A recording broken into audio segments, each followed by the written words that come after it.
how many insects in the Legend of Zelda series are actually in real life? I'm talking about butterflies, beetles, bees? No.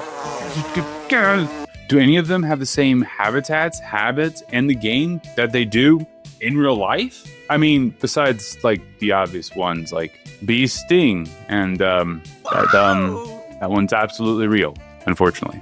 Well, my wife and I did over a month of research to find out just how many insects in the Legend of Zelda series are actually real. And let me tell you, the answer? Well, it's going to sting. For every insect, we will put them under real or not real, respectively, on our whiteboard. That way, at the very end of the video, we have a fantastic visual representation of what the real insects in Zelda actually are. Or the not real ones, if you're a crazy person like me. So without further ado, please grab a drink, get a snack, and let's buzz right into our very first insect. All right, first up, we've got one of the butterflies from Breath of the Wild and Tears of the Kingdom. Because, let's be honest, butterflies are some of the coolest insects in the insectoid world. And we're kicking things off with one of the coolest sounding butterflies ever, the Thunderwing butterfly. I mean, the name Thunderwing butterfly, awesome. Thunderwing legit sounds like a move that a Pokemon would use. Go! Watch real, use Thunderwing! Like, it's awesome. That's just such a cool name. And Thunderwing butterfly, it's just cool. Although it kind of makes you think that you might get shocked. But a lot of people forget that thunder is a sound thing. It's just a sound. I don't know why I'm doing this as a visual representation of what sound is like, but you get the point. This flashy little guy can be seen fluttering around Hyrule Ridge and Gerudo Highlands, just vibing along to the thunderstorms like it's, no big deal at all. Just a bunch of lightning everywhere.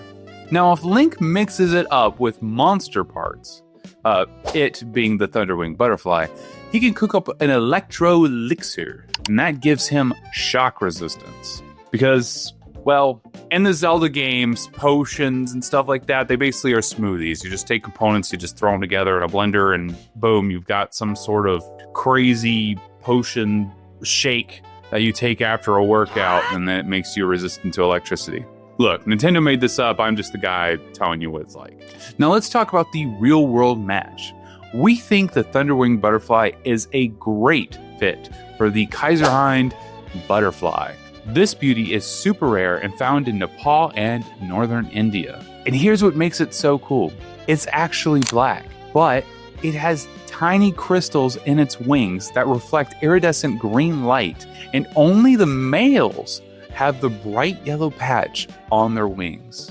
Basically, it looks like a high-end sports car, which, yeah, fits the name Thunderwing pretty freaking awesomely. Actually, now that I think about it, I don't know why the Pokemon Company has not made a Thunderwing Pokemon, because this would be an awesome one to have. Has there been an electric bug type? I mean, you have Jolt Bug, but like, what about electric flying bug? I'm sure there is one, right? But it's, right? You know, back in my day, there was only 151 Pokemon. But I'm getting off track. Pokemon is not Zelda, and we're talking about Zelda. And starting off the first insect, guess what? We're calling the first one on our list 100% real. Okay, here we have another insect from the Breath of the Wild and Tears of the Kingdom series, which are arguably the best Zelda games. Just saying, the Restless cricket. I don't know why. I gotta take a drink because I apparently can't say cricket. It's only 4 a.m, Ron. You can't say cricket. The Restless cricket. And honestly, same. I am constantly bouncing around and getting about 0 sleep. Hey, when you have kids, you don't expect to ever sleep again.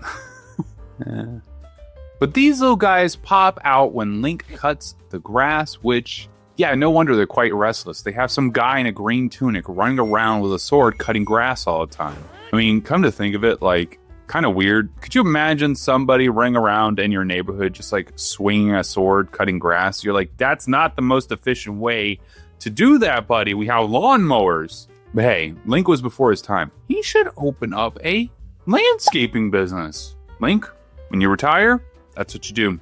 Imagine trying to take a nap and then suddenly someone kicks in your door going, "Ah!" with a sword. That's basically what Link is doing to these crickets. Now for the real world match. We think the Restless cricket is a great fit for the Oriental migratory locusts. These bugs are native to China, Japan, and Thailand, and they live most of their lives in what's called the solitary phase. In that phase, they're green and brown, super chill, and they're just kind of doing bug things. But when their population gets too high, everything changes. They transform into red or yellow and joining a massive crop-destroying swarm. Basically, they go from leave me alone to I'm here to ruin the economy. You know, these guys are basically like the Shermans of the bug world. I just realized a lot of you probably don't know who Sherman is. I'm not going to explain it. That is out of scope for this video.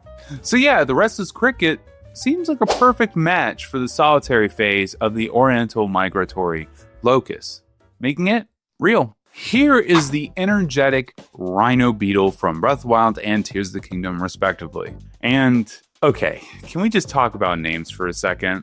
We've got Restless cricket, who clearly needs sleep therapy, or maybe just a vacation from kids. And now we have energetic rhino beetle, who's apparently been slamming Helian espresso for like years, downing those shots like he's preparing for some sort of PhD dissertation. Not speaking from experience at all there. You can find these jittery little guys all over the Akla Highlands and West Nakluda, usually hanging out on the sides of trees or stone pillars. And when Link collects one, boom, he gets an energizing elixir when he mixes it up. Now, for the real world match. We think this one matches up pretty well with the Mayan Hercules beetle. Why, you ask? The horn shape is very similar to the three-horned rhino beetle. The yellow correlation is super rare for the family, and honestly, we were shocked to find a yellow beetle and the rhino beetle family at all. So when we stumbled across the Mayan Hercules beetle, we knew we had to lock it in. And these guys are massive too, I mean, for a bug. Only the males have the horns, and they can grow up to 7 inches long. So, like I said, massive for a bug. We're talking, that's big. I wouldn't want that. It reminds me of those things from Alien that were trying to get on your face. This makes them one of the largest flying insects in the world. Now, it's not a perfect match, but we think it matches enough of the size, color, and horn style to be considered probably real. All right, this next insect, it might be a little smaller, but it's way scarier. I'm talking terrifying. I'm of course talking about the Coarser bee. Coarser bee. Coarser. There's no one there. You can find these little nightmares swarming around the Great Plateau in Breath of the Wild and in Tears of the Kingdom, guarding their honey like their lives depend on it. And if you get too close, they mean business. Each sting takes out a quarter of Link's heart, and it takes 2 hits just to scare them off. So, what are these guys based on? Well, I mean, it's pretty obvious, right? It's pretty obvious what they base the Coarser bees on. We think these bees are a solid match for the Asiatic honeybee. Obviously, we wanted to match them to a bee that actually makes honey. And among honeybees, the Asiatic honeybee has the closest color pattern. Black head, yellow thorax, striped abdomen. Fun fact, the thorax on a real Asiatic honeybee is actually black, but it's covered in tiny yellow hairs, which gives it kind of a golden look. Yeah, it's hard to actually think about something so small having hairs, but yeah, these guys have tiny hairs. These bees are native to Eastern Asia and live in large social groups. They're probably just always jiving out, going to the club, trying to find a dude that they can mate with, so then that's not how bees work. Could you imagine for a second if that's how bees worked? If it worked anything like it does in real life? By the way, a bee club sounds pretty awesome, but we all know that there's a queen bee and all of that. There is usually 7,000 bees per colony. That's a lot of bees. So yeah, just like the game, they're very aggressive, and they're also social and honey hoarding. So we're saying these guys are the bee's knees by saying they are 100% real. Did you like that? Did you like the pun, the dad joke, the pun joke, the punny dad joke? That's really why you're all here. It's for me to make a fool of myself with these terrible jokes. All right, enough about bees. Let's talk about their distant cousin that is on a murderous rampage most of the time. Let's talk about the Helian hornet. These guys are all over the Zelda series. They are in Twilight Princess, and you can find them buzzing around Ordon Village, Kuriko Graveyard, and the Fishing Hole. Just doing their thing until a Link comes along and whacks their hive like a maniac. I can't imagine if Link were a real person, him just being like, looking at a hive of some sort of stinging insect and just, I have dark thoughts. I must hit this hive. Bro saved Hyrule, but is like, I gotta go mess up this hive. It's just in my blood. It's on the same lines of like hitting chickens. Link has a problem. And look, Link, I get it. Sometimes you need some honey. You want some sweetening in that tea. But dude, let me tell you, you really need to stop going around and destroying bug homes. But these hornets, they look like bee vulture hybrids that went through a villain origin story. So yeah, they were really hard to identify. And after a lot of research and a little screaming, we matched them to the Asian giant hornet, aka the stuff from literally your nightmare. And honestly, it's a perfect match. They have 4 wings, 3 body segments, yellow head, and black and yellow stripes. And this is the largest hornet in the world, and it's native to South and East Asia. At this point in this video, I'm just gonna say you may want to avoid the Asian area. Great food, awesome culture, things will kill you out there. But here's the wild part. Instead of building hives in trees like normal hornets, these guys dig into the ground and burrow like rodents. And so they build out their hive in the ground. Now, for a diet, they mostly eat other insects. And crazy enough, they love raiding honeybee hives for a sweet snack. These guys literally are a terrifying thing in the bug world. And if you live in the US, like me, you probably know them better by a certain name that was very popular recently in the news, murder hornets. So after all that, we are saying, yes, this indeed is 100% a real insect. I remember when the whole murder hornets thing came, and I couldn't believe it. I had no idea that something like that terrifying existed. I don't like bugs that much. I mean, I don't like spiders, but still, it's like, we need to just flamethrow it up. I mean, it just needs to be, you burn down the forest. I mean, we have to get rid of the forest. No, we don't. We don't want to. Murder hornets? That can't be good.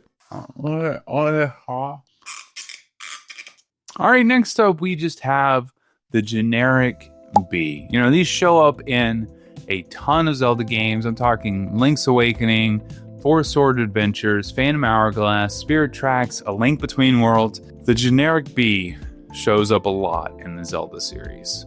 And across all these games, these bees are basically identical. Same look, same behavior.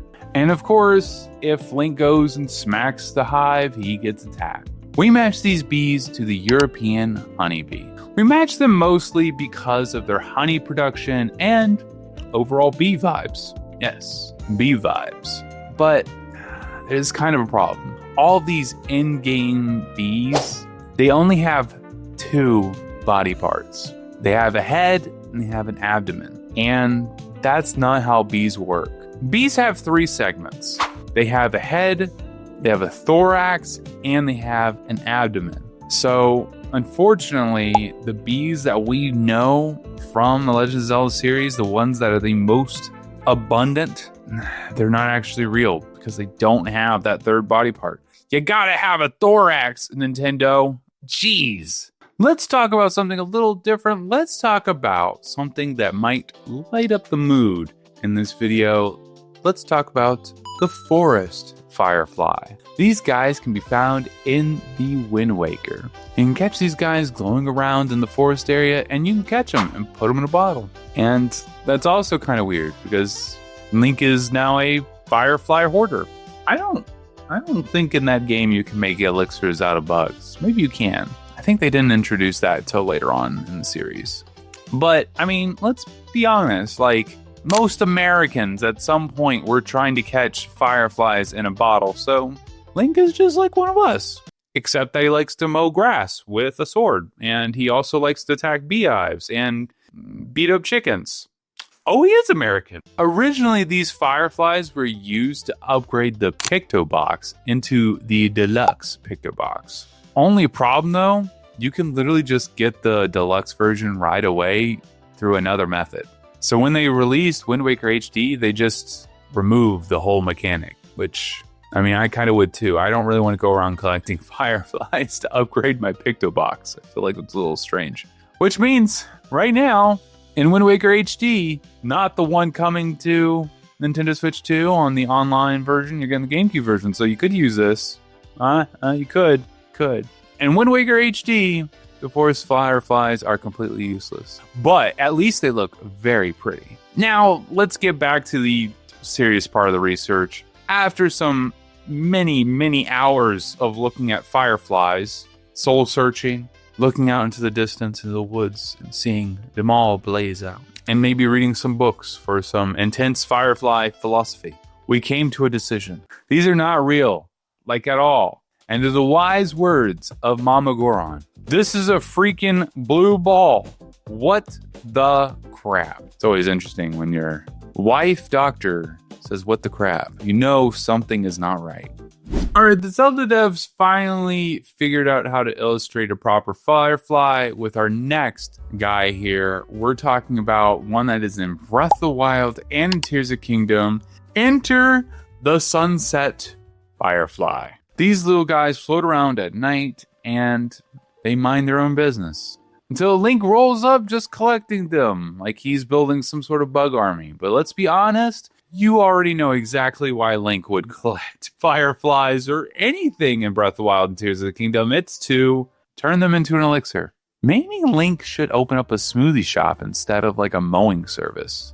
You can use these guys to create a stealth elixir or upgrade the stealth armor. But honestly, the most important use is during a side quest called Buy Firefly's Light. In it, Link has to collect 5 of these guys and release them in front of Leslie because she's always wanted to see them glow. Yes, it is as adorable as it sounds. Now, we matched these glowy friends to the common Eastern firefly, and the match is almost perfect. The body colors, exactly right. The only thing off in the game is they've got weird little projections on their antennae.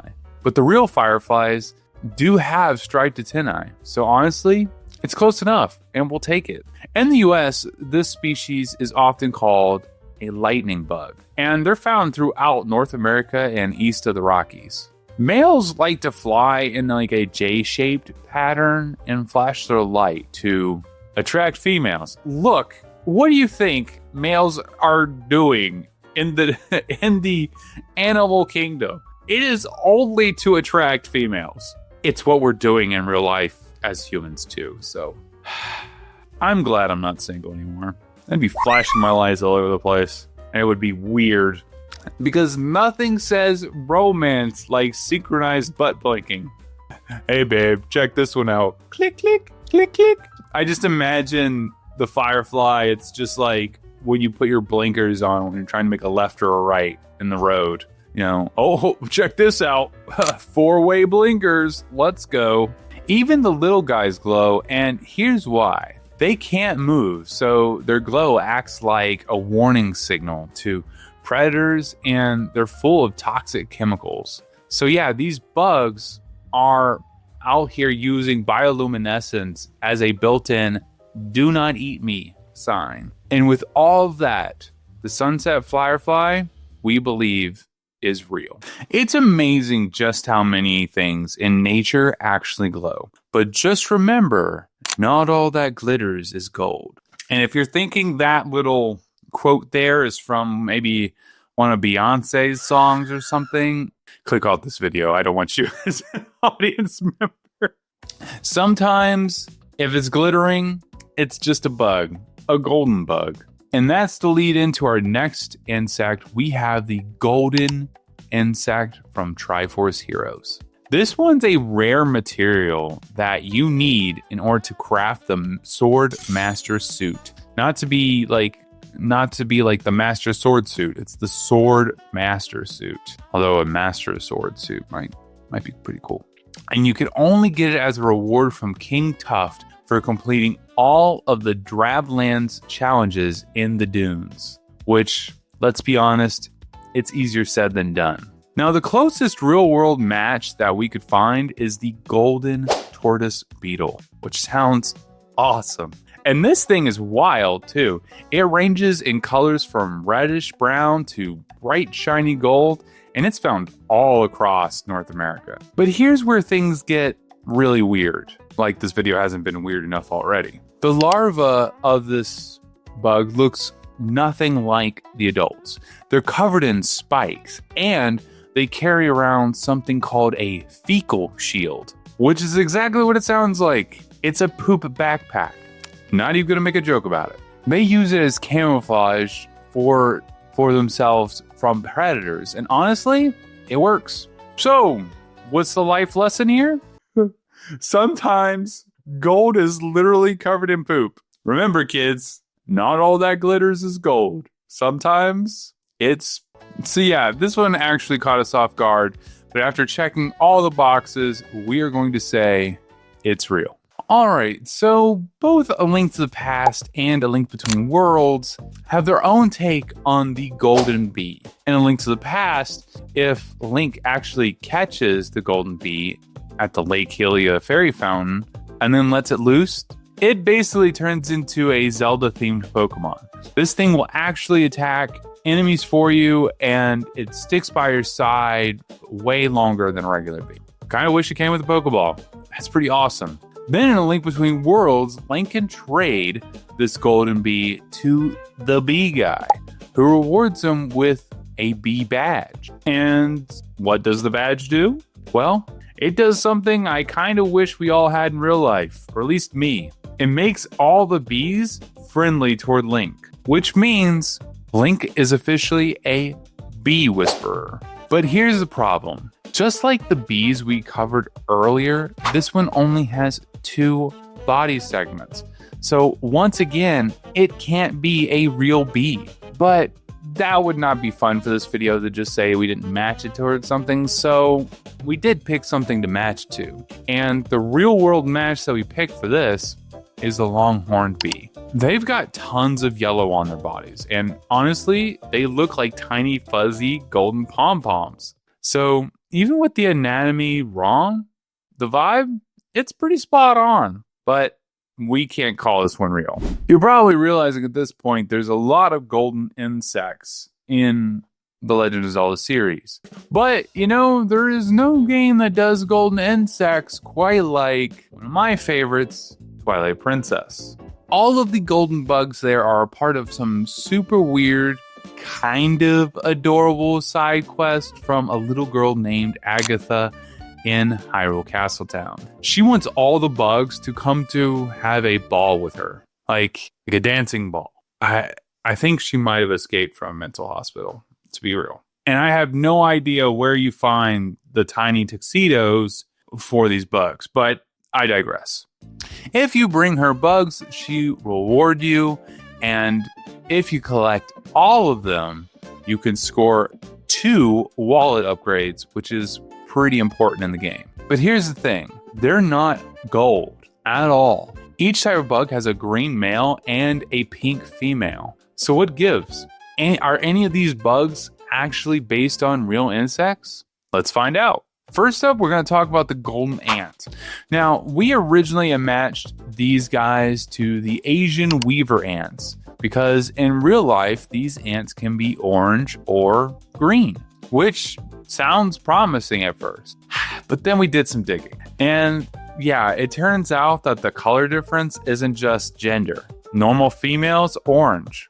Queens, much larger, and they could be green. Males, the drones, they've got wings. They're black, not green. So unfortunately, it's not a great match. But hey, at least we got a really cool bug fact out of this. Okay, moving on to the next golden insect, let's talk about the golden mantis. We matched the golden mantis up to the orchid mantis, which, dude, these things are so cool. They've actually evolved to look like orchid flowers. And I can't help but think that this reminds me of a certain Pokemon in Scarlet and Violet. So the orchid mantis, right? Let's just pretend for a second. You're a moth. You show up thinking you're maybe going to grab some nectar, and boom, ambush out of nowhere. That's right. These things look super camouflaged with flowers. Nature is indeed wild, y'all. Now, while the golden mantis in Zelda isn't shaped like a flower, we wanted to find something that matched the green and pink color of the males and the different sexes. And with the orchid mantis, we found it. Females over twice the size of males, they are definitely pink. Males, tiny, and they range from whitish brown to green. So yeah, color match, size, different, overall really cool vibes. We're actually going to call this one real. Let's talk about our next golden insect. We're talking about the golden butterfly, which we matched up to the emerald swallowtail. And here's the thing. We really wanted to find a solid green butterfly because that just sounds awesome, but they don't exist. The emerald swallowtail is about as close as we can get to the golden butterfly. With these amazing green bands, they reflect both green and UV light, which honestly sounds pretty awesome. But even this one, it's not actually green. It's all an optical illusion. You see, their scales actually reflect light, like some sort of butterfly magic. And unfortunately, the females aren't pink either. So we're going to call this one the golden butterfly, not real. The golden fasmid is the next one on the list, and you're probably wondering, what is a fasmid? And really, it's just a name for a stick bug. That's right. It's just a fancy name for a stick bug. It's like, why can't you just call it a stick bug, Nintendo? Why do you have to use phasmid? Might be some translation thing, I don't know.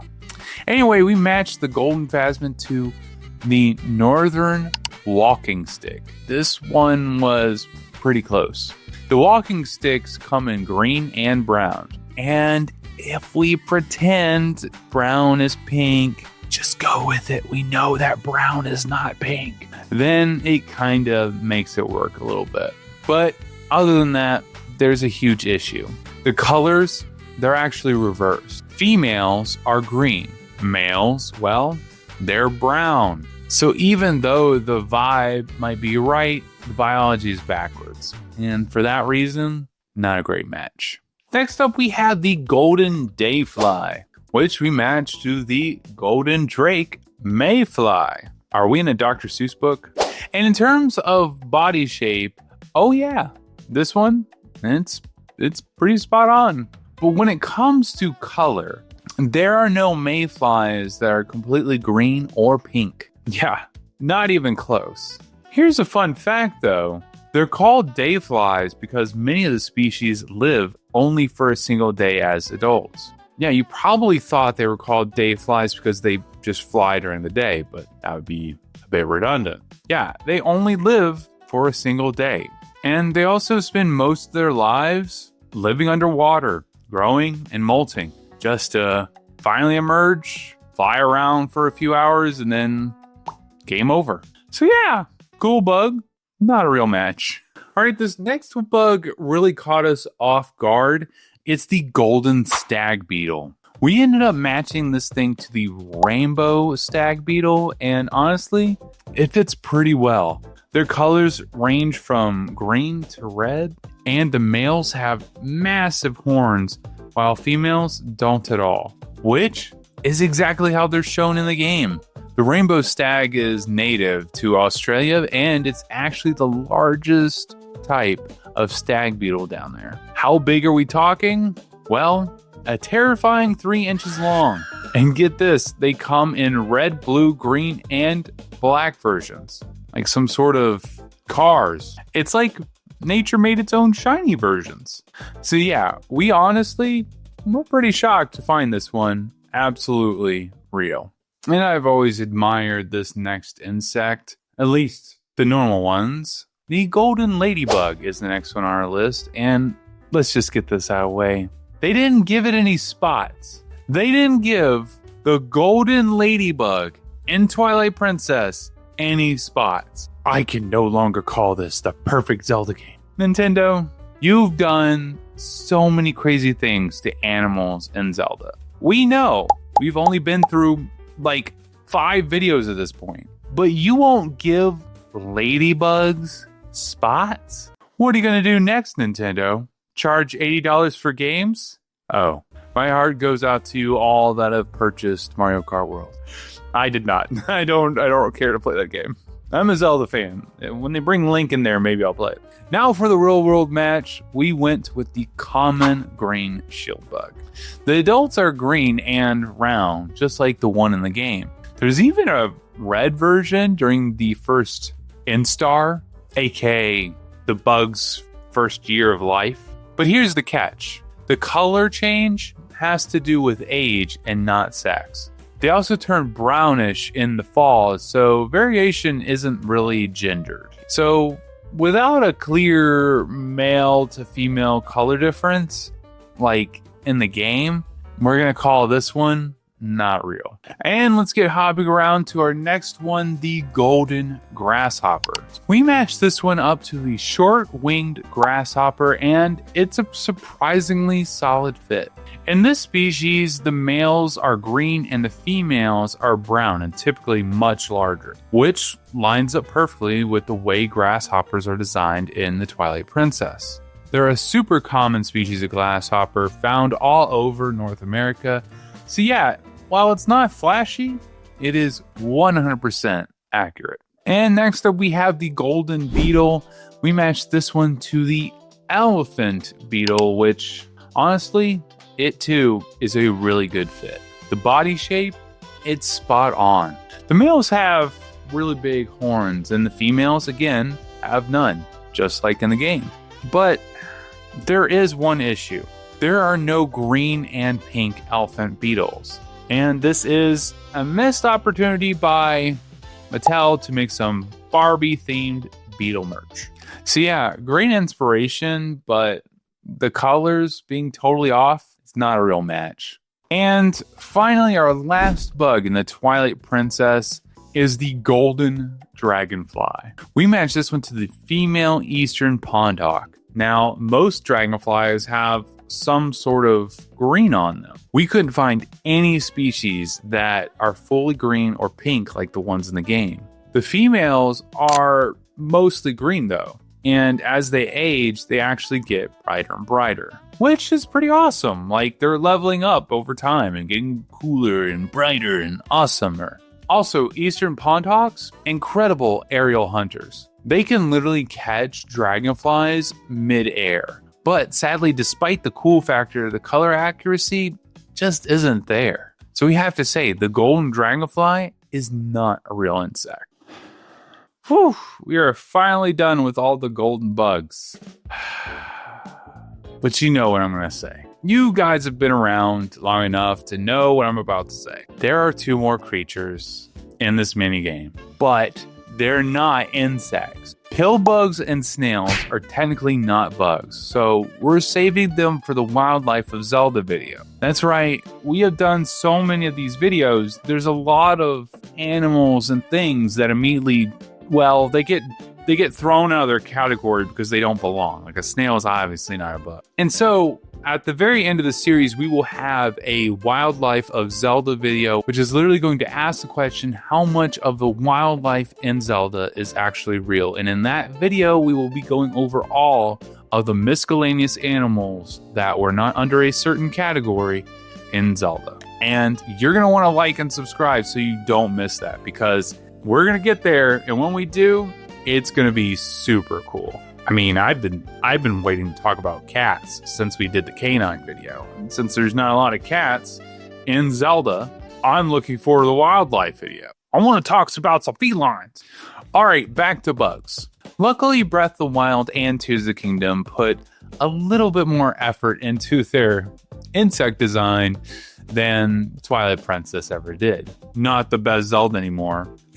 Your bugs aren't cool enough, Twilight Princess. So let's talk about the cold darner. You can actually find this chilly dragonfly hanging out in the cold regions of Hyrule, and when Link catches one, he can cook it into a heat-resistant elixir, because obviously the best way to fight off the cold is with a bug. Eating a bug, just straight up eating a bug. Yep. Now we think this frosty flyer, that's some good alliteration right there, is a solid match for the Emperor Darner. The body colors, they're pretty close. The size, oh yeah, the Emperor Darner, it's one of the largest dragonfly species in Europe. And it has a wingspan of over 4 inches. In fact, they're so big, they go after large butterflies and even tadpoles, which is kind of mind-boggling to think about. Now, there's one thing that's a little off, like this whole video. In real life, dragonfly wings are see-through. But for some reason, the devs from Zelda decided to give them color. Maybe they're trying to mimic the iridescent dragonfly wings that, the dragonflies have. So while it's not perfect, it's a pretty close match, and we're going to say it is real. And next up, we have the bladed rhino beetle. This beetle is from both Tears of the Kingdom and Breath of the Wild. And you can usually find these guys hanging out in trees in the Necluda region, just waiting to be collected and turned into a mighty elixir. Because nothing says strength boost like Beetlejuice. Although, don't say that 3 times. Now, this one is a little tricky. Visually, the number of horns lines up with a 3-horned rhinoceros beetle. But when you look at the horn, the black head, and those brown wing covers, it's actually a better match for the 5-horned rhinoceros beetle. These beetles are native to Southeast Asia, and they're absolute units.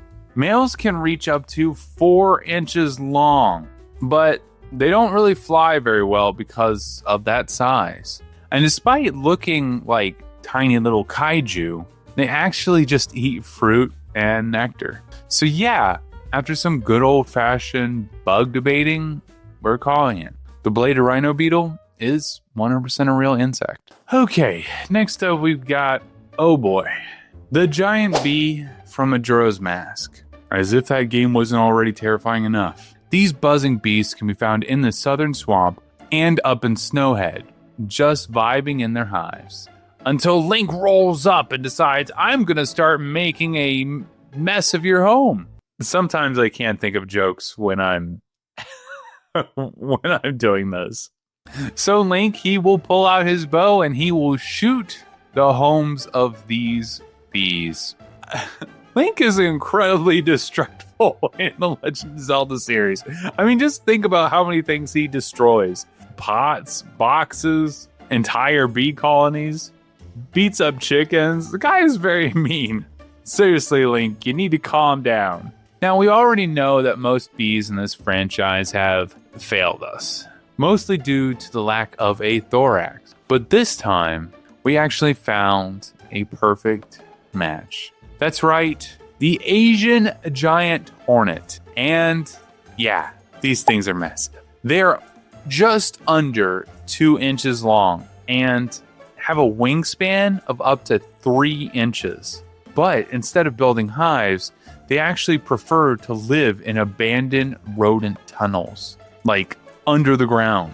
So with the body shape, colors, and the sheer size lining up perfectly, we're calling this one real. And these next insects all share one thing in common. The 3 of them, extremely lazy names. We're talking about the generic beetles. And the first one we're going to be talking about is beetle. Yep, they just named this bug beetle. Which, I mean, maybe they were thinking there wasn't going to be any more Zelda games. Who am I kidding? Of course they thought there was going to be more Zelda games. The generic beetle name comes from A Link's Awakening, Oracle of Seasons, Oracle of Ages, the Minish Cap.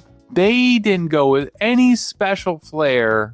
They just named this bug beetle. And let's break it down. In Link's Awakening, they pop out of holes in the ground and they're like little bug landmines, which is actually quite terrifying when you think about it. Oracle Seasons and Ages, you can actually dig them up with the shovel because nothing says relaxing JRPG like accidental bug encounters. Well, they're not traditionally, it's not like traditional JRPG.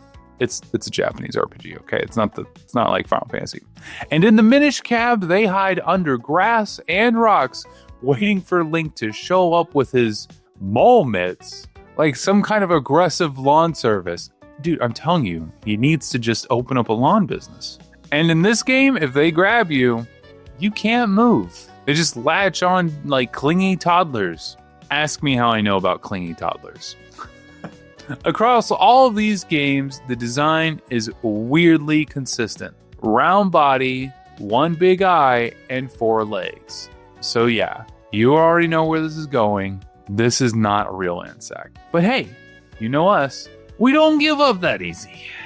We have to pick something. And so we think this design is loosely based off of the water strider. Their bodies sit low, almost below their knees, just like in the games. And even though they technically have 6 legs, they often only look like they have 4. So it's not a perfect match, but we'll give it the honorary water strider status of not being real.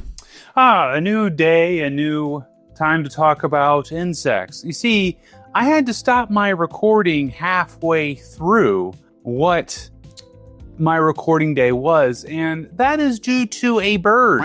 Yes, a grackle on the outside of my office window decided to, ram the window over and over again for about an hour. And, let's just say I had to cut things short. Now, the thing is, I'm not sure if it was a viewer of this channel or not, because they might have been upset about our Zelda birds video, where we pointed out that some of them were not real, and he could have been, or her, could have been very upset about that video and what we said.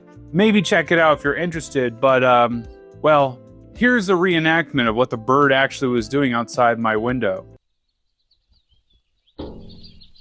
Anyway, back to the insect video. We're talking about moths next. Let's talk about the moths in Majora's Mask. Did you even know there were moths in Majora's Mask? Well, there's actually quite a few. And we originally matched most of these to the black swallowtail, mainly because of the red patches on the wings of these moths. But honestly, if we're going to be completely honest here, they're a terrible match. Like, not good at all.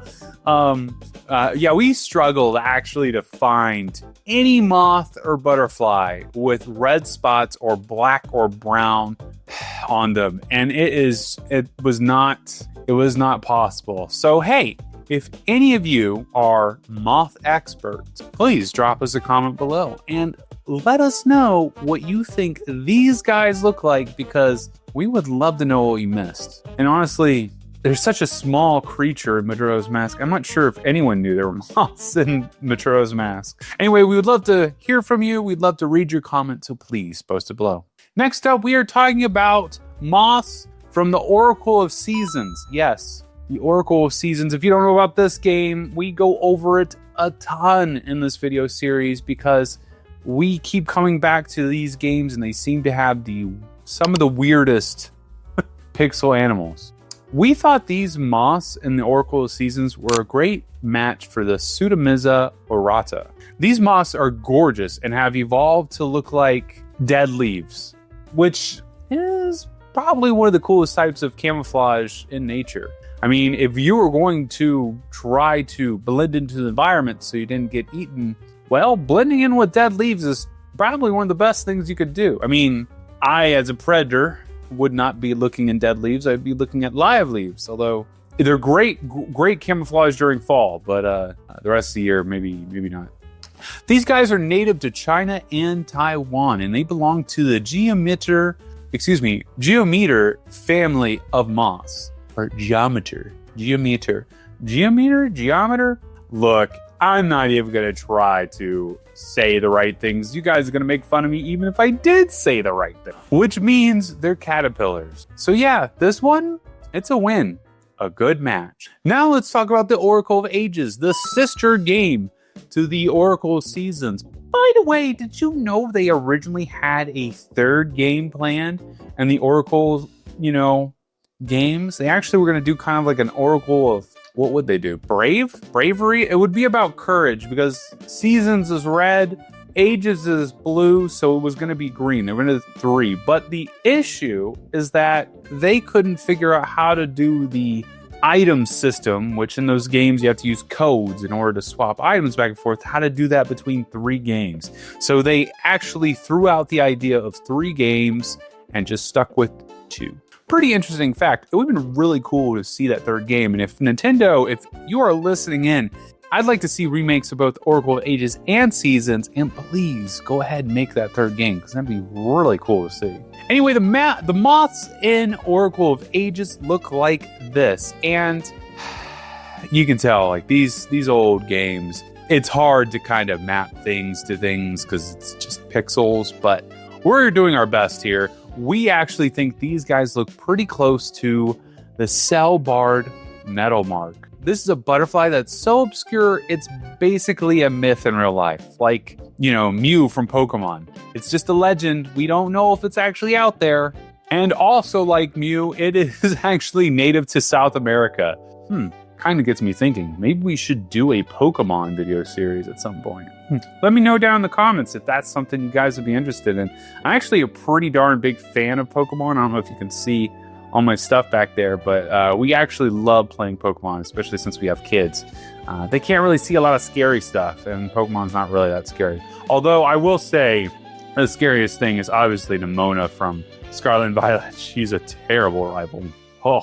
Anyway, this butterfly, even though we said it's native to South America, it has only been sighted 4 times, reported sighted in the last year in the wild. That's crazy. That is like actually Mew level stuff. So it's actually really cool to find that there is a butterfly so rare that very few people have seen it. So if these are the bugs that actually inspired the design in Oracle Ages, well, props to the devs, because they went fully deep into that butterfly catalog to find these guys. It's a rare match, but it's definitely a real one. Okay, that's it for Moths. Get them out of here. You don't need your certain, what wood is it? Mahogany cupboard wardrobe. The Lion Witch in the wardrobe. You don't need that no more to keep the moths off your clothes. You're good, because we're moving on to the butterfly. That's right, the generic butterfly that is from Link's Awakening. See, they just decided to call things dog or butterfly or bird in games back in the day. They didn't really come up with fun, fancy names. And man, let me tell you, okay, again, trying to match these 8-bit animals, it's a challenge. But man, Mama Goron, she nails it most of the time. After digging through our bug notes, we think this one's the most like the sleepy orange butterfly. The sleepy orange butterfly, these little guys are small common butterflies found throughout Central America. And their color, well, it actually depends on the season. That's right, they change depending on the seasons. In the summer, they show up as bright yellow, and they might have some red tones as well. In the winter, though, they have a brown or orange look to them. So yeah, with the little details, the 8-bit details that we can get out of this game, the pixel art, we're gonna say this butterfly could definitely be real. Hey, speaking of the amazing games of Breath of the Wild and Tears of the Kingdom, let's get back to there and talk about some bugs with some better bug graphics. We're talking about next the Smotherwing butterfly. See, they just named The animals in Breath of the Wild and Tears of the Kingdom just mwah. Smotherwing? That's so cool. You can usually find these guys up in Death Mountain and Elden Canyon, or often chilling too close to the lava lakes. You know, if I were a butterfly, the last place I'd want to be is near lava. I feel like I would just completely just incinerate right in front, just gone. And what if Link catches one and cooks one up with its monster parts? Well, boom. He has a fireproof elixir, which, if these guys naturally aren't combusting near lava lakes, kind of makes sense. And also, naturally, if you're trying to avoid catching on fire, eat a butterfly. It should help. Now, the closest real-world match that we found was the Scarlet Mormon butterfly. Awesome name. These beauties are black and red, just like the in-game versions, and they're native in the Philippines. The color scheme is not quite exact. They belong to the swallowtail family, but fun fact, these guys don't actually have the classic swallowtail. So yeah, we're saying the Smotherwing butterfly, it is indeed based on a real-world insect. Okay, let's talk about the electric darner from Breath of the Wild and Tears of the Kingdom. Awesome name. These little zippy dragonflies can be found in Hyrule Ridge and the Gerudo Desert. Just casually cruising around. No big deal. Taking it easy. I too like to go on a nice Sunday cruise every so often. Although my cruises usually consist with two toddlers that are screaming at the top of their lungs. So I blast the music really loud. And as the name suggests, if Link hooks up one of these guys with the monster parts, boom, an electro elixir. Because again, eating bugs in Zelda, they give you superpowers. I'll be honest, that would be the only way I would actually eat bugs in real life. Just if it gave me superpowers. You'll also need to track one down for a little side quest called Little Sister's Big Request, where Jaina asks Link to bring her an electric Dharma in exchange for a silver rupee. Now, for the real-world match, we found a perfect fit. The golden ringed dragonfly, which is super cool. It's native to Europe and Northern Africa and lays eggs in shallow waters. The larvae are actually hairy, and that's to actually help them camouflage themselves in mud. And get this, the larval stage can last up to 5 years. That's a long time before they finally mature into adults. Once they're grown up though, they're aggressive hunters, going after things like flies and even bumblebees. There's not many insects that I've seen just go after the things that sting you with venom, but these guys do.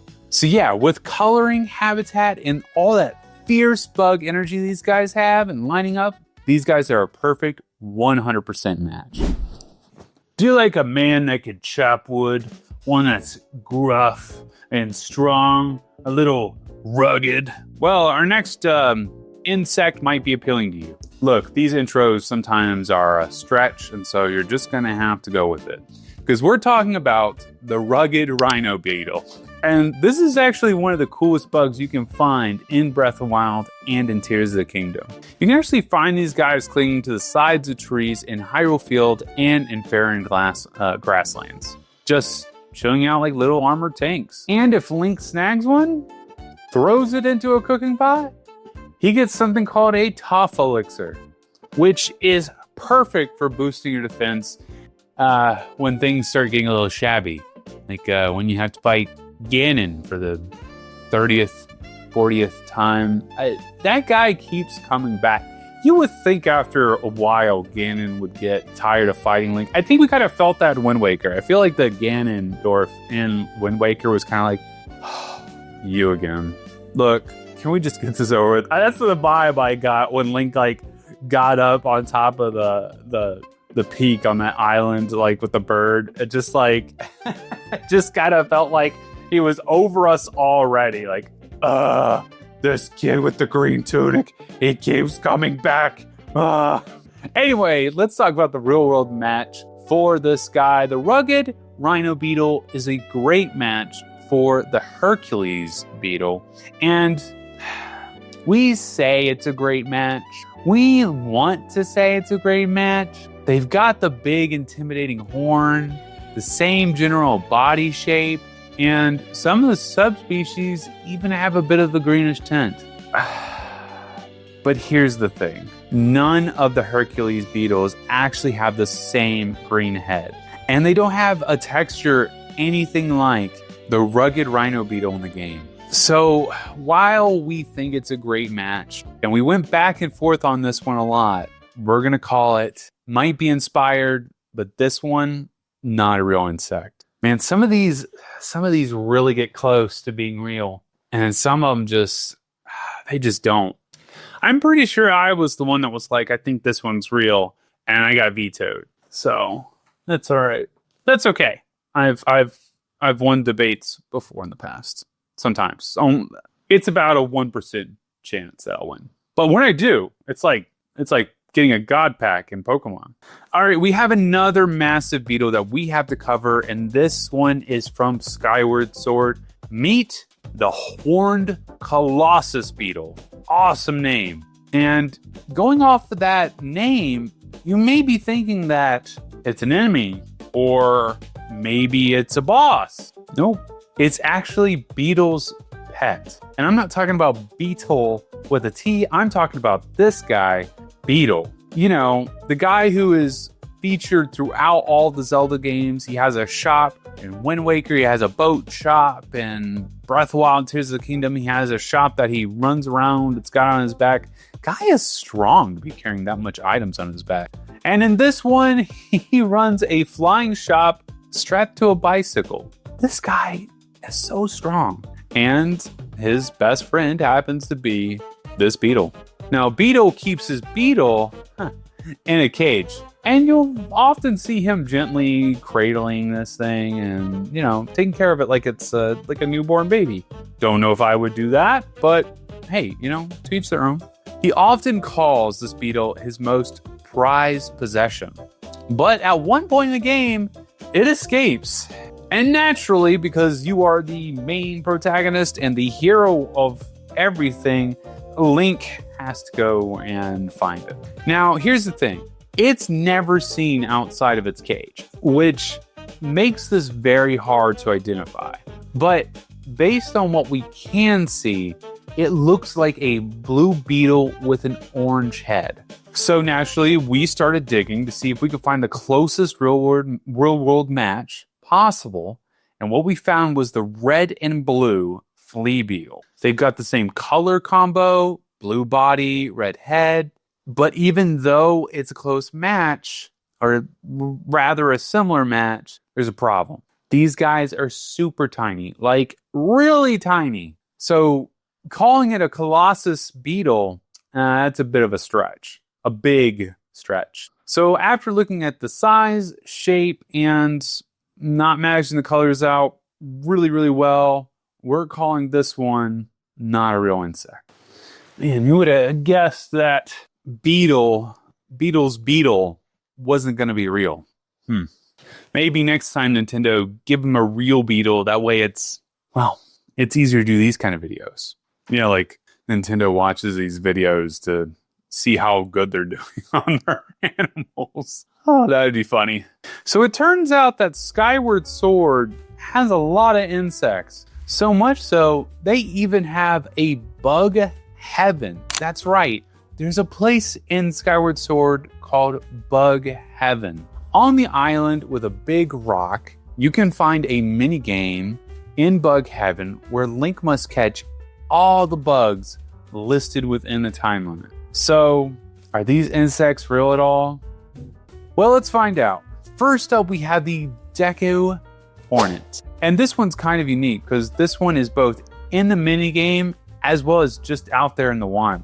They live in hives, and if Link gets too close, they swarm instantly. These guys definitely have more of an aggressive, nature, more than even the bees we've seen in Zelda. And if Link actually manages to catch one, he can toss into a potion for a little buff. Yeah, buff! Kind of.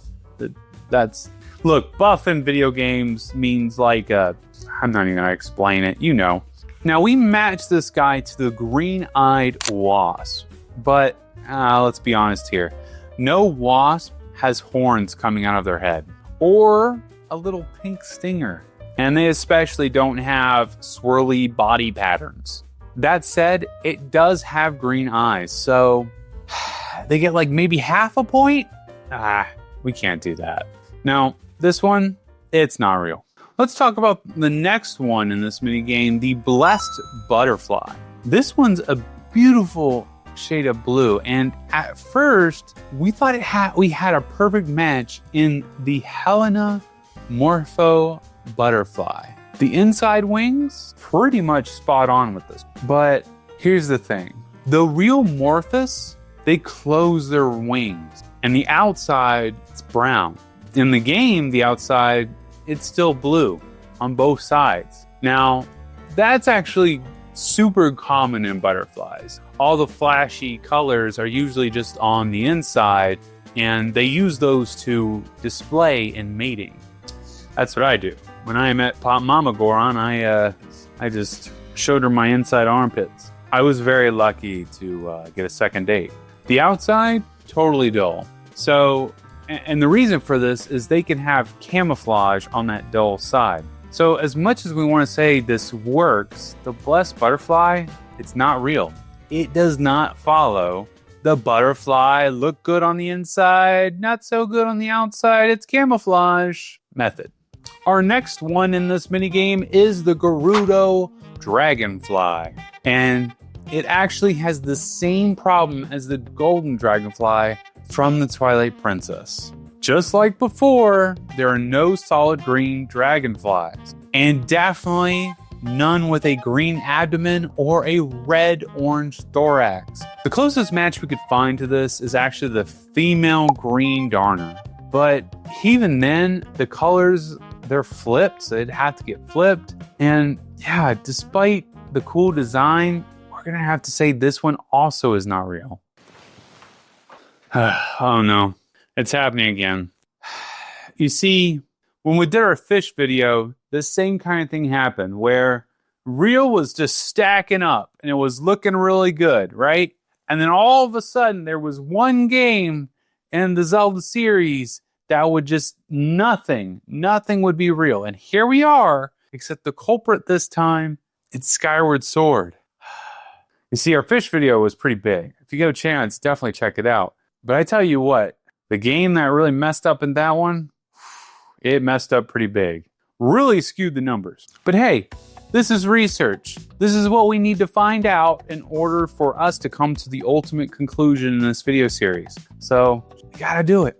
Next up, we got a lit firefly. We're talking about the Starry firefly from Skyward Sword.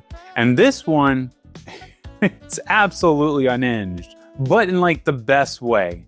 It's got a blue head, a purple body, and it even has some decorative squiggles just for flair. This guy is showing off. And as you might expect, this was very hard for us to match. But after some digging, about, an hour or two, research on this stuff takes a long time. Just one, right? Think about that. Like, it takes us months to do this research. The closest real-world match we could find was the Photinus concisus. Concisus. I think that's right. Concisus. Anyway, the Photinus concisus are fireflies that are black and red, which actually lines up pretty well with the purple and red colors. I have to say, this one pretty surprising. But as you might expect, there's a big problem. You see, these things have blue heads in the game. And those wild, glowy patterns, no real firefly looks like that. So unfortunately, even though we found the colors and it took us a little bit of time to find something to match, we're calling this one not real. I'm telling you, man, it's always like one game. It just starts rolling out. We're on a roll of not reals. Next up, we're talking about the Sky Stag Beetle, which the Sky Stag Beetle, we matched this one to, we think, the Rainbow Stag Beetle. And I have to say, this one's a pretty good match. There is a species called the blue stag beetle, but it doesn't have the big dramatic horns like in the game. The rainbow stag, on the other hand, it can be bright blue, and it also has the iconic horns. And just to be frank, it looks like it could totally belong in a Zelda game already. But just like the one before, there are no real stag beetles with the really wild orange swirls. It's a really cool design, but unfortunately, it's not a real insect. They really went crazy with the swirls in this game. They should have stuck that. I should have just taken that out. Of course, I don't think they're really making bugs off of my videos, right? They're not coming to me and going, oh, this is wrong, we better not do it. I like the artist impression. Keep going with it, Nintendo. Doesn't affect our research at all here. Okay, I don't want to blow all your minds, but we actually have an insect here that actually looks normal. I know we've been through a ton of swirls, orange swirls and purple and all that stuff, but we finally have something, a bug in Skyward Sword that happens to look normal. I'm talking about the woodland rhino beetle. This one's pretty tame, and we actually matched it to the elephant beetle. And honestly, looking at the elephant beetle, it's a pretty good match. Now, elephant beetles are actually black, but they're covered in tiny yellow hairs, which in the correct lighting, they look golden. Those hairs are called setae, and those hairs let beetles understand the environment through vibration, which is super useful if you're a chunky beetle trying not to get stepped on. So yeah, this one, it's got the body shape, it's got the coloring, and it even has the really cool science to back it up. So we think, for once in Skyward Sword's little mini game area, the woodland rhino beetle, yeah, this one, real. Continuing on with Skyward Sword, I'm gonna say the name, and I want you to tell me if you think that this is gonna be a real bug. I'm just gonna give you the name. So just based off the name, I want you to tell me if you think this is gonna be a real bug. Ready? Volcanic ladybug. Now see, for me, if I heard volcanic ladybug, I'd be like, you're nuts. There's no such thing as a volcanic ladybug because, well, bugs and fire don't really go well together for obvious reasons. But in the game, the volcanic ladybug is surprisingly realistic. See, unlike the golden ladybugs from the Twilight Princess, the volcanic ladybug actually has realistic colors and patterns. It was so realistic, we actually ended up matching it to 2 different insects, which that's a first for us. We normally just choose 1, but this one, we got 2 in the mix. It has the coloration of the 13-spotted lady beetle. Cool name. But it also has the pattern of the 14-spotted ladybug. Both species are beneficial pest eaters, chomping down on common garden nuisances like aphids. The 13 spot is native in North America, and the 14 spot is found across Europe, Asia, and Africa. But unfortunately, in order to make the volcanic ladybug work, you'd have to Frankenstein both of these guys together. And that's a big red flag for us. So as much as we appreciate the realism here and can see kind of what Nintendo is going for, this one, just like I was thinking with the name, it's unfortunately not real. Okay, our next bug actually looks super cool, but the real life bug we matched it to, it actually looks even cooler. We're talking about the sand cicada, which we matched to the masked devil morph of I'm preparing to be made fun of in the comments. Because I know when I say this, somebody's gonna be like, dude, you should be pulling out Google while you're recording these 5-hour-long recordings of bugs, dude, and you should know every single... Look, it's 55 or so insects in this video. I'm not learning every single name. Plus, it's funnier when I get it wrong. The masked devil morph of the Cyclochila australisiae. That's a mouthful, but stay with me. So here's the deal. Morphs are basically alternate versions of the same species that just look completely different. In this case, the standard version is called the green gawker. I like that one more because it's easier to say, which, as the name suggests, is bright green. But the masked devil morph, it's got this bold orange and black pattern, plus it's got a dramatic mask around his eyes. And honestly, it looks like either he belongs in Persona 5 or he's about to rob a bug bank. Actually, it would be really cool if they took this bug and put him in Persona. That'd be cool. Let's do it. And here's the wild part. These cicadas are loud. Like, they can scream up to 120 decibels. For all my very nerdy firearm friends out there, 120 decibels is not good for your ears. If you don't know, if you're going to a firing range, you need to wear ear protection. Otherwise, you're gonna literally blow out your ears. That's why a lot of people who are in war, they end up going deaf over time because they're hearing gunfire. So wear ear pro, it's important. 120 decibels, what is that equivalent to? Well, it's equivalent to a jet engine during takeoff, or maybe a thunderclap that could be heard right over your head. So yeah, pretty loud. And we're happy to report this one, we believe, is a 100% real insect, and probably one of the coolest ones that we had the pleasure to research in this video. These next guys you might be able to find fair in woods. These are the Farron grasshoppers. And these guys, we matched these up to the the Gomphocereus sibiricus. Mama Goron puts these names in the notes literally to watch these videos back to see me struggle. Anyway, that is a fancy name saying the Siberian grasshopper. And as you might have guessed, the bug is native to Siberia. And it's got 2 genetic mutations, and those genetic mutations gives it kind of a color morph, green and brown. So when we were searching for a grasshopper that was both green and brown versions, bingo, nailed it. However, there's a problem. The in-game model has swirling orange patterns again, and we couldn't find any real grasshopper with those patterns. So yeah, the color match, it's great, it's super cool, but the pattern, again, not even close. And so we're not gonna say this one, it's not real.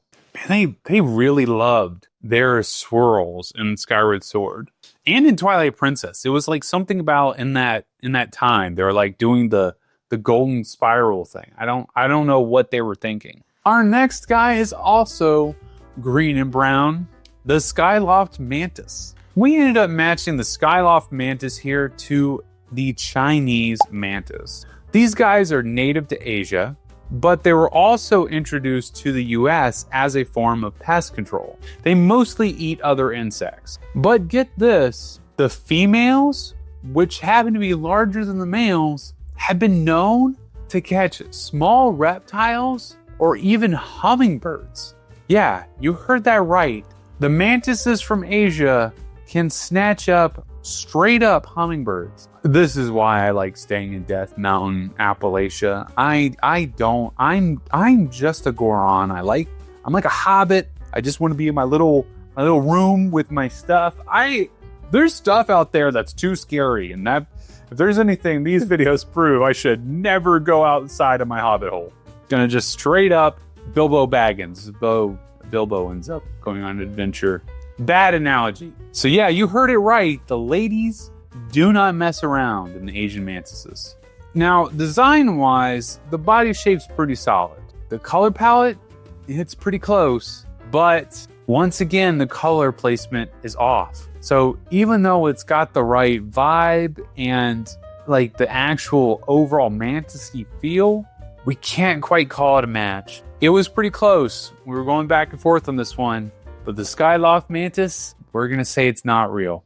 When you hear the word Lanayru in Zelda, you typically think of water. Because, well, I mean, in Breath of the Wild and Tears of the Kingdom, Lanayru is the area where there's a ton of water. So if I said Lanayru ant, you'd kind of think it was a little bit of a contradiction, wouldn't you? Because water, ants, getting drowned. Well, in Skyward Sword is our next insect, the Lanayru ant. And this one is tough to pin down because, well, you'll find out here in a second. After a lot of bug sleuthing, we decided this looks a lot like the Namib desert dune ant. The Namib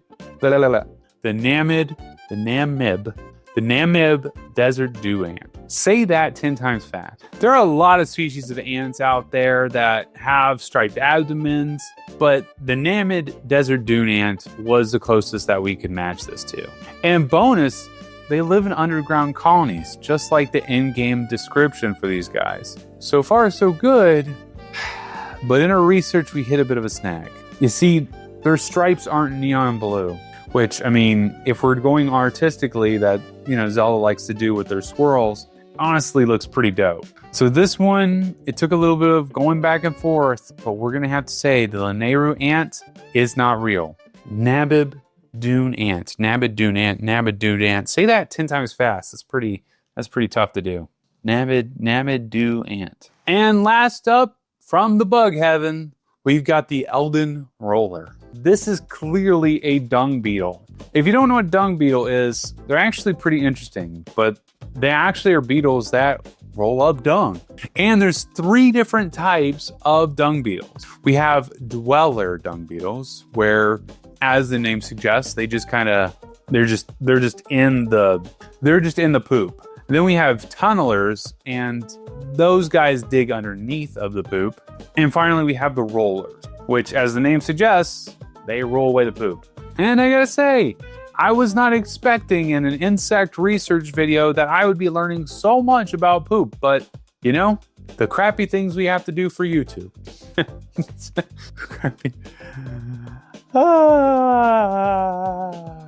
Anyway, the Elden roller obviously is one of the rolling types here.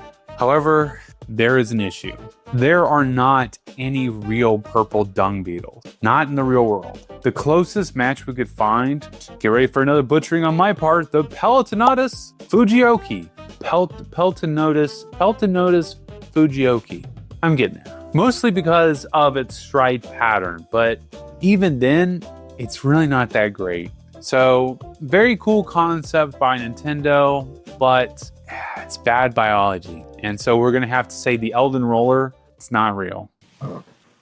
Man. Woo! We made it out of bug heaven. Or should I say bug dreamland? Because as I pointed out earlier, there were a lot of bugs that were not real. I mean, it was straight up, the real side was winning, and now it's looking like not real is about to overtake it. So it just seems like there always is one Zelda game that just a lot of things are made up in. I mean, it's a Zelda game. A lot of stuff is made up in the Zelda game. Look, I'm the one doing the research. You sit there and enjoy this show. But while we're still on the bug train, let's take a second and talk about one of the most generically named bugs in Zelda. It's just, ready for this, bug. The bug can be found in Ocarina of Time and in Majora's Mask, and these little guys can be caught with a bottle by Link. And if Link releases them near some soft dirt, they will sometimes uncover a gold Skulltula, which, just as a reminder, we're not going to do Skulltulas in this video because those are arachnids. However, there will be a video coming up in the future where we go over them, okay? So stay tuned. Maybe consider subscribing.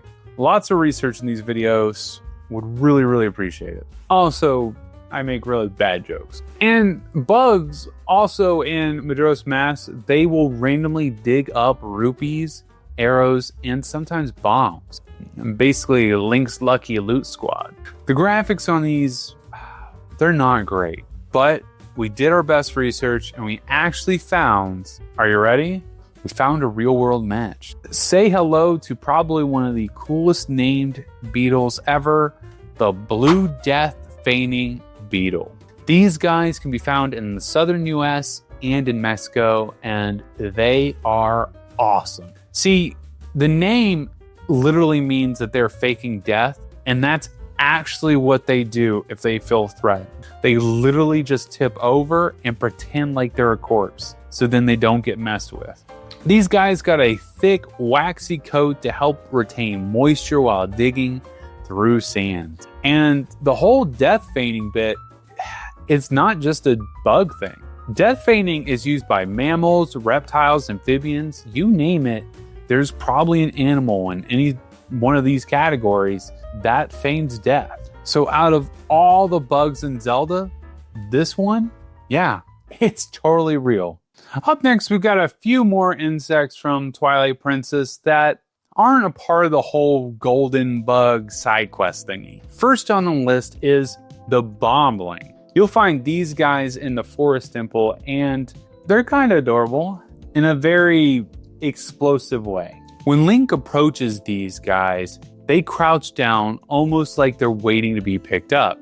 But if you don't act fast, they'll start waddling towards you and then, well, like an Electro or Voltorb, self-destruct. Can you imagine if there actually was an insect in the real world that would just literally blow up in your face, like fire and everything? That would be so horrifying. And mark my words, that would be something used in war. Like it'd be like a Pokemon used in war. Just send them all in. That's crazy, dude. That'd be so insane. But here's the thing, as funny as that sounds, when we're talking about exploding bugs, there is a beetle known as the bombardier beetle. And if you don't know about these guys, oh boy, sit tight, you're in for it.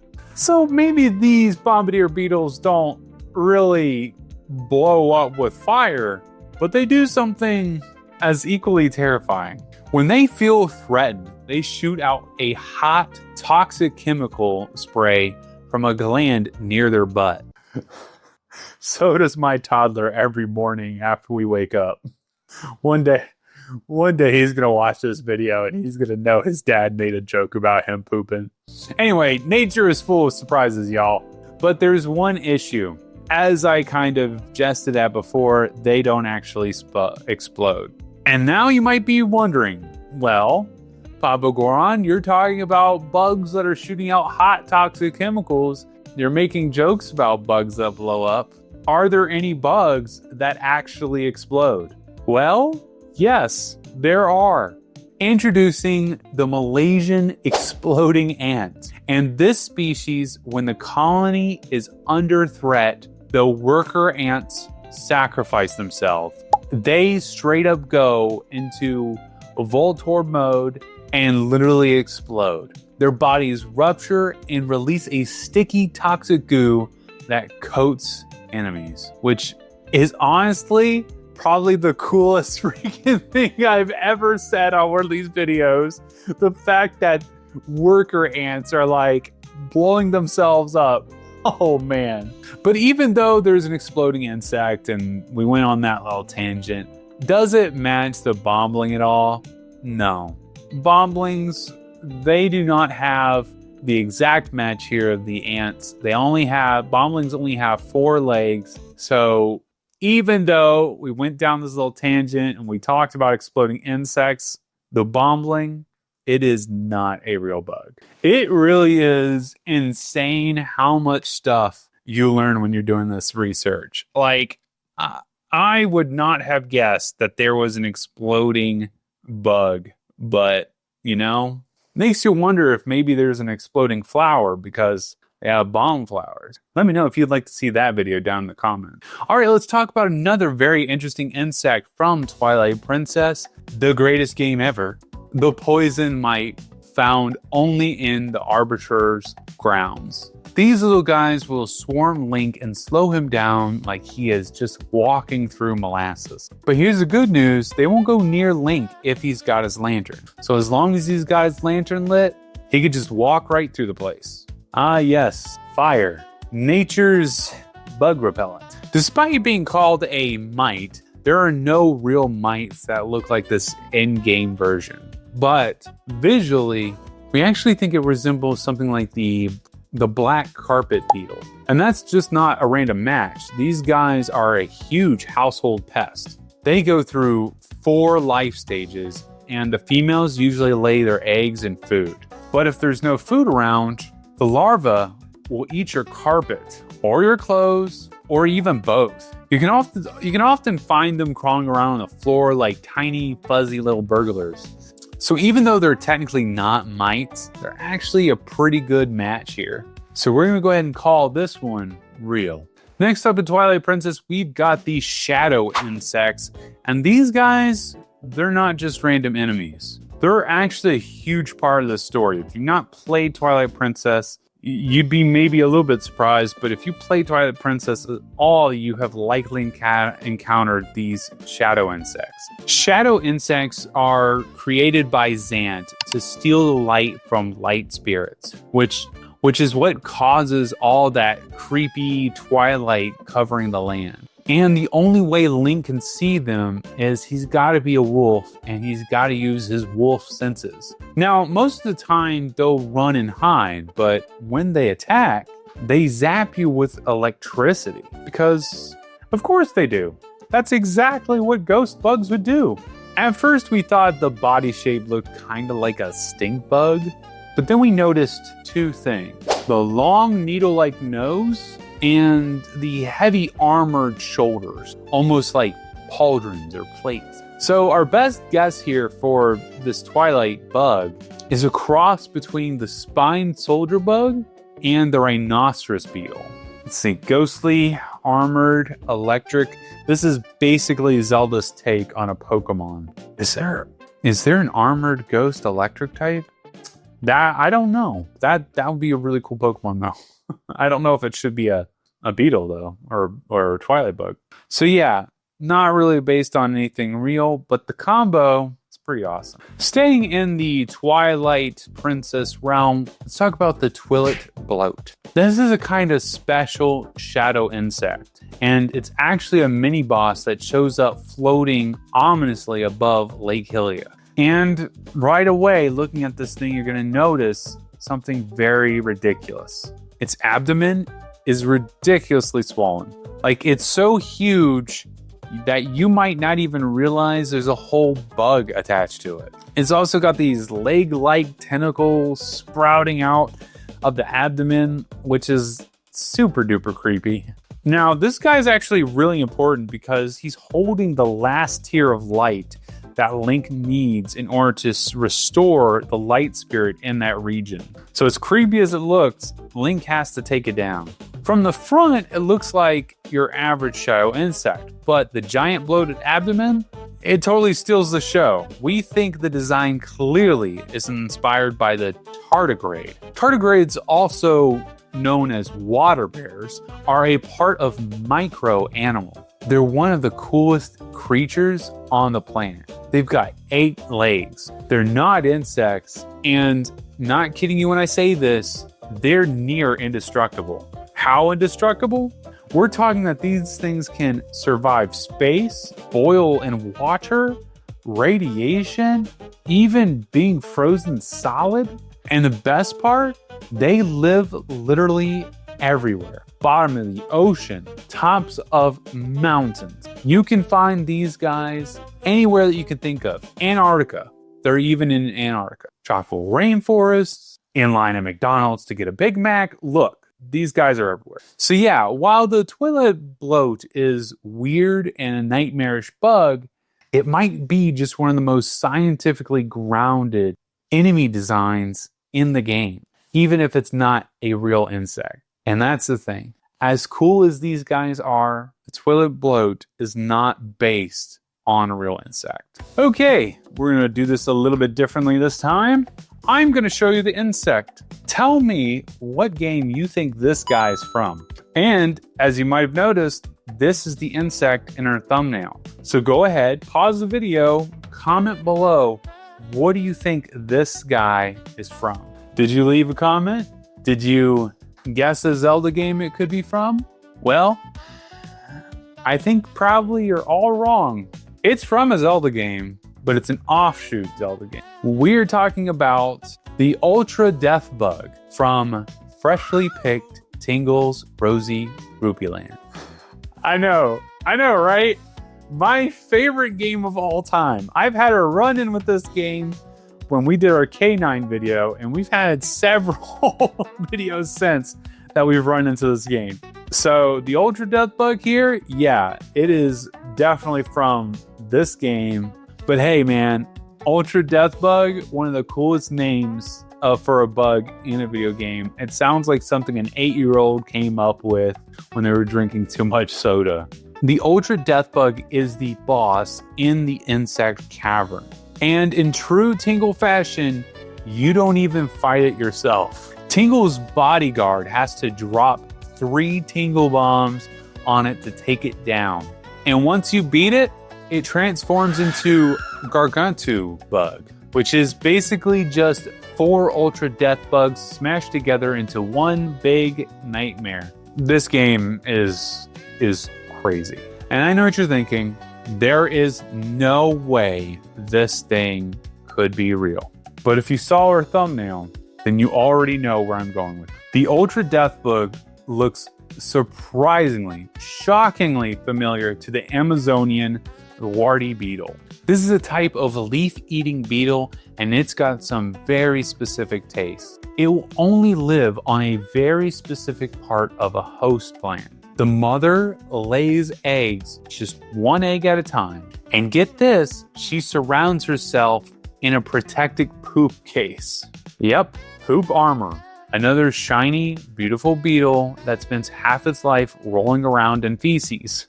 Nature, man. It's just full of surprises. As the larva grows, it adds to its fecal case to give itself more room. And as gross as it sounds, we're actually going to say the Ultra Death Bug, we think it's real. Another bug that we found in freshly picked Tingle's Rosy Ruby Land was the blue butterfly. And yep, these are just butterflies. And they have different colors in the game. You know, that's it, really. You can catch them, and the Chief Explorer will actually give you 5,000 rubies for each one you bring in, which is honestly probably one of the best deals that you can ever get in a video game. You go catch some butterflies and you get money. $5,000. I'd catch a lot of butterflies if I got $5,000 for each butterfly.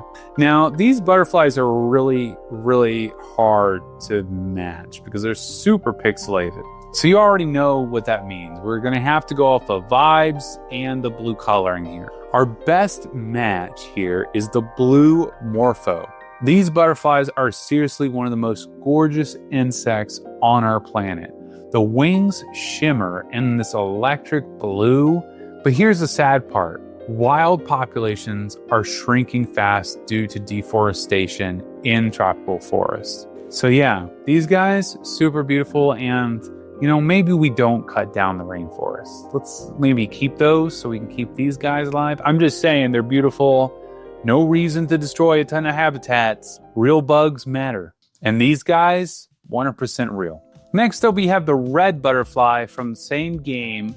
So I guess I should have said that it's not like it's the same insect, but there's 3 different. Look, there's 3 insects that are left in Rosy Ruby Land. Well, 2 now. Anyway, we're talking about the red butterfly.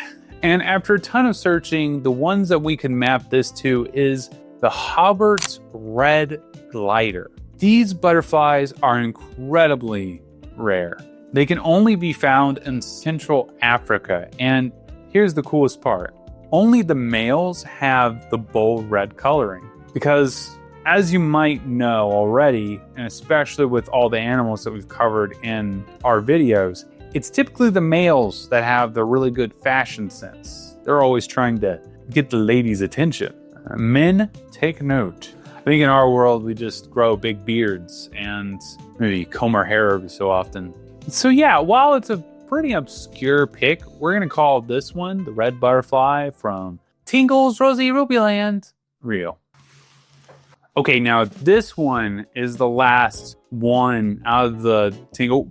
We're talking about the yellow butterfly. And the yellow butterfly looks super duper close to the cloudless sulfur butterfly. These are super common mid-sized butterflies that can be found all over North and South America. There's actually several species of sulfur butterflies that pop up in gardens, and they're known for being bright, sunny, and super active. Even the caterpillar versions of these guys are bright yellow.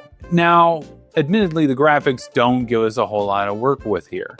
But honestly, the color, the size, and the vibe, we're going to say again, yellow butterfly is real. And we're saying that all 3 of the butterflies from freshly picked Tingle's Rosy Rupee Land are real. Man, who would have ever thought Tingle's game was going to be the one that had... I mean, it's beating Skyward Sword. To really just put in perspective here. I mean, it gave us 4 out of 4 real insects, while Skyward Sword didn't. Nice job, Tingle. You finally did something normal. But hey, let's keep the butterfly train going. Let's talk about our next butterfly, the fabled butterfly from Triforce Heroes. This little guy is one of the rare materials used to craft the Sword Master Suit. You heard me right. Not Master Sword, it is the Sword Master Suit. And unlike other materials in the game, you can't just go out and grab it. Nope. Link has to either beat all of the Drabland challenges in the Sky Realm and hope that the king is feeling very generous, or get lucky in the Colosseum and score it as a random reward. So yeah, it's like rare, like really rare in this game. Now, design-wise, the fabled butterfly definitely has some swallowtail vibes going on here, but its wings are solid blue with white spots all over. And we searched high and low, but we just could not find a swallowtail with that pattern. The closest match we could find was the Eastern Black Swallowtail, but even then, the colors and the markings are way off. So sadly, the fabled butterfly, although rare to get, it's even rarer in the real world. It's not real. Let's talk about the next butterfly on our list, the goddess butterfly from Hyrule Warriors. Yeah, Hyrule Warriors. If we're talking about Tingle's Rosy Rupee Land, we're talking about Hyrule Warriors, which, by the way, I really love that game. I'm excited about the new one they got coming out for the Switch too. This butterfly is said to be able to guide a path to anywhere it's asked, which honestly is an amazing power. It's glowing blue and it's totally chill, and according to Agatha, it's not even poisonous. Now, design-wise, this butterfly is clearly a swallowtail, and the real-world match we found is the Desmond's grain-banded swallowtail. These butterflies belong to a group called Princeps Neris, and they've got something incredibly cool going on. Their wings, they're actually fluorescent, meaning they absorb ultraviolet light. They give off this awesome bright blue-green glow, but even though they're really cool, here's the catch. In normal light, they don't glow at all, and they're also not fully blue. So unfortunately, despite the cool science and the close inspiration, this one's just not a good match. You can always tell the list is starting to get long when my handwriting is starting to kind of taper down because I'm having to like get low to write. These research videos, we have a lot of animals in them, so it takes a long time to make them, and it always astounds me how many animals we're actually talking about in these. Are you happy?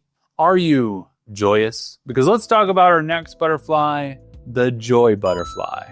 These guys can be found in the Minish Cap, and they show up after you fuse kinstones with Furore, Neru, or Den. And if you catch one, you get an instant upgrade. Like, Link gets a permanent boost to either digging, swimming, or bow speed. That's a pretty awesome butterfly. I wish I could just catch a butterfly in real life and immediately become stronger or something like that. That would be amazing. And while they're not quite as flashy as like a blue Morpho, they've got something even cooler going on. We think these guys are a pretty close match to the Mission Blues, which are native to the west coast of the United States. And not to be a Debbie Downer, but unfortunately, they're now listed as an endangered species. Why?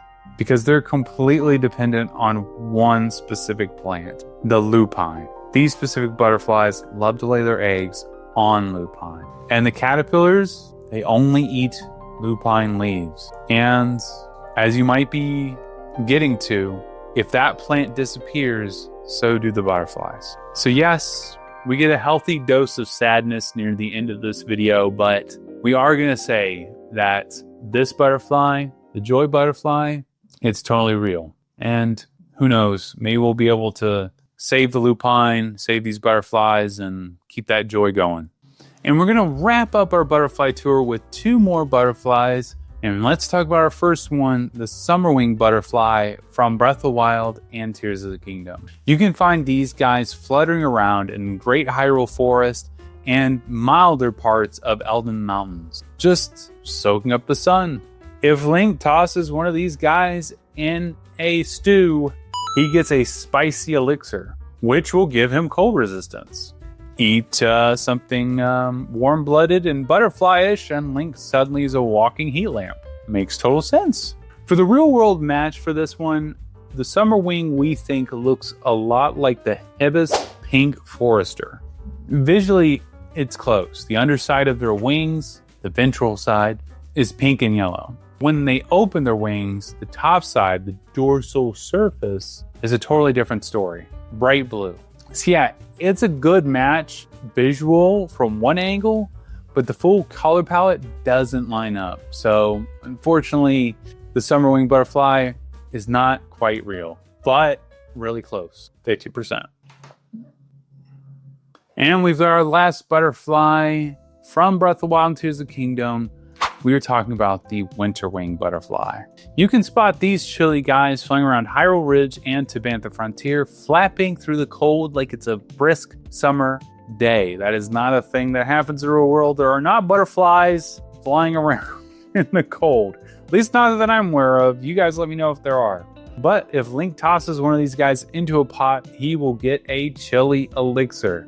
And that is perfect when you need to cool down when you're fighting some fire-breathing lizards up on Death Mountain. We've got a lot of fire-breathing lizards up here. We matched the Winterwing to the Ostrope Optima, which was the only butterfly we could find with the blue circular patterns radiating from the center of the wings. But here's the thing. The pattern isn't nearly as elaborate as what we see in the game. And just like the pink forester we talked about earlier, the outside of the wings looks totally different from the inside. Still, we've got to give credit where credit's due. While a lot of animals in Breath of the Wild and Tears of the Kingdom are just recolors, the butterflies, they actually did put in some effort. Each one has a unique shape and distinct patterns, not just palette swaps. So even if the Winterwing is not a perfect match, we really love that it just wasn't another swallowtail. Not real, but very, very cool, Nintendo. All right, we're closing things out with the Worn Darner from Breath of the Wild and Tears of the Kingdom. These dragonflies can be found cruising around the open fields of Akala Highlands, and if Link catches one and cooks it up, he will get a spicy elixir to stay warm. Or it can also be used to make red dye if you feel like you want to be fashionable that day. He also needs to catch one of these for a side quest called Little Sister's Big Request, where Jaina will happily trade a silver rupee for it. And like I said before, that's not too bad of a deal. For the real world match, we paired it to the male red-veined darter. These dragonflies are found across Africa and Europe and Asia, and they've got bold red colors, which makes them stand out really well. The males are bright red, just like the Worn Darner here. But the females are more muted green and yellow. And the wings, they've got tiny little red patches on them that actually match the design in game. So it's really cool because shockingly, this one is actually pretty darn accurate, and we're calling it 100% a real insect. Whew. We just went over 50 insects in this video, and I couldn't even imagine what it'd been like to actually include the Skulltulas in this video, because that would make this monstrously big. But luckily, we'll get to that in another video. We're going to do those in a Zelda wildlife video where we're basically planning to put all the animals that didn't end up in a certain category into a miscellaneous wildlife video. That way we don't miss any things like felines or scutellas, anything you can possibly imagine. Maybe crustaceans are going to be in that video. And it's important because we are trying to figure out how many animals in Zelda are actually real.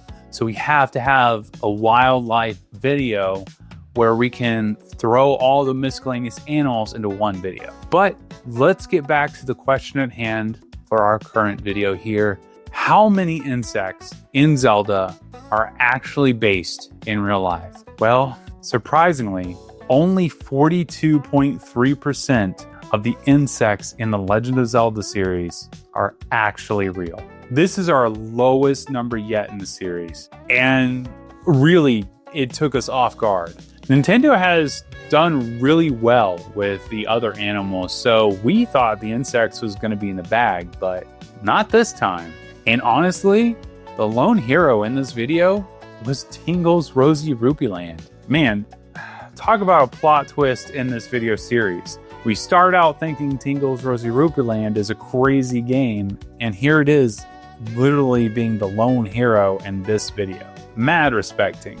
The games included in this research are The Adventure of Link, A Link to the Past, Link's Awakening, Ocarina of Time, Majora's Mask, Oracle of Ages, Oracle of Seasons, Four Swords Adventures, The Minish Cap, Phantom Hourglass, Freshly Picked Tingle's Rosy Rupee Land, Spirit Track, Skyward Sword, A Link Between Worlds, Hyrule Warriors, Triforce Heroes, Breath of the Wild, and Tears of the Kingdom.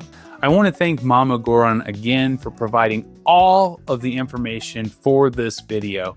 Mama Goron, as many of you know, is a well-published doctor in animal behavior and an ornithologist. And I quite literally have seen her Cinderella birds from the sky. So if you have enjoyed this video at all, please consider liking, maybe even consider subscribing to let her know how much you enjoyed this video. We have so many more animal videos in the future to give our analysis on what is real and what is not in Zelda games and in other games.